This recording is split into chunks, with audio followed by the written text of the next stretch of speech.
មេឃស្រអាប់ដូចគ្មានពន្លឺថ្ងៃ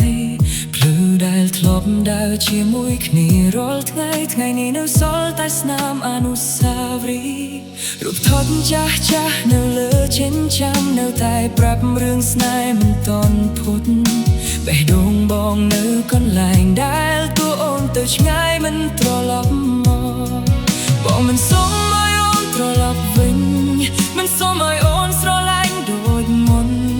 តែមានរឿងមួយដែលបងចង់បានមុនពេលអូនភ្លេចមនុស្សអ្នកនេះសូមត្រឹមតែចាំអូនចាំថាធ្លាប់មានបងក្នុងជីវិតចាំថាធ្លាប់មាននោះម្នាក់ស្រឡាញ់អូនអស់ពីបេះដូងពិតសូមត្រឹមតែចាំអូនទោះថ្ងៃក្រោយអូនមានអ្នកថ្មីបើអនុស្សាវរីយ៍មិនអាចលុបបានសូមទុកបងក្នុងចិត្តមួយនាទីបងនៅស្ដាប់បទចម្រៀងចាស់ដែលធ្លាប់ចាក់ពេលយើងនៅក្បែរគ្រប់ពាក្យក្នុងភ្លេងទាំងនោះនៅតែធ្វើឲ្យបងនឹកអូនជានិច្ចពេលឃើញអូនសែជាមួយអ្នកថ្មីបងជាយាមញញឹមទាំងឈឺចាប់ព្រោះសេចក្តីសុខរបស់អូនគឺជារឿងដែលបងប្រាថ្នាជានិច្ចបងមិនខឹងដែលអូនជឿគេមិនស្ដាយពេលវេលាដែលបានឆ្លងគ្រាន់តែខ្លាចថាថ្ងៃណាមួយអូននឹងភ្លេចមនុស្សដែលស្រឡាញ់អូនបំផុតសូមត្រឹមតែចាំអូនចាំថាធ្លាប់មានបងក្នុងជីវិតចាំថាធ្លាប់មាននោះម្នាក់ស្រឡាញ់អូនអស់ពីបេះដូងពិត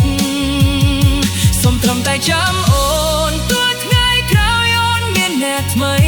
បើអនុស្សាវរីយ៍មិនអាចលុបបានសូមទុកបងក្នុងចិត្តមួយនាទី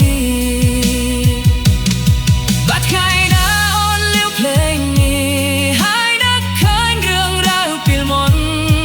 សូមដឹងថាមាននោះអ្នកនៅតែជូនពរពីចំងាយទោះស្នេហ៍យ៉ាងមិនចប់ទៅហើយបេះដូងអូននៅរក្សាវាទុំ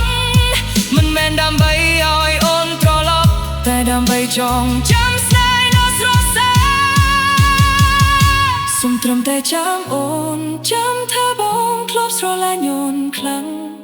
ចាំថាក្នុងពិភពលោកនេះធ្លាប់មាននោះអ្នកឲ្យអូនគ្រប់យ៉ាងសូមត្រឹមតែចាំអូននោះគឺគ្រប់គ្រាន់សម្រាប់បងបើអូនសប្បាយនៅផ្លូវដែលជ្រៅបងនឹងញញឹមទួតទឹកណែធោសូមត្រឹមតែចាំអូនចាំថាបងធ្លាប់ស្រឡាញ់អូនហើយនោះគឺគ្រប់គ្រាន់សម្រាប់បង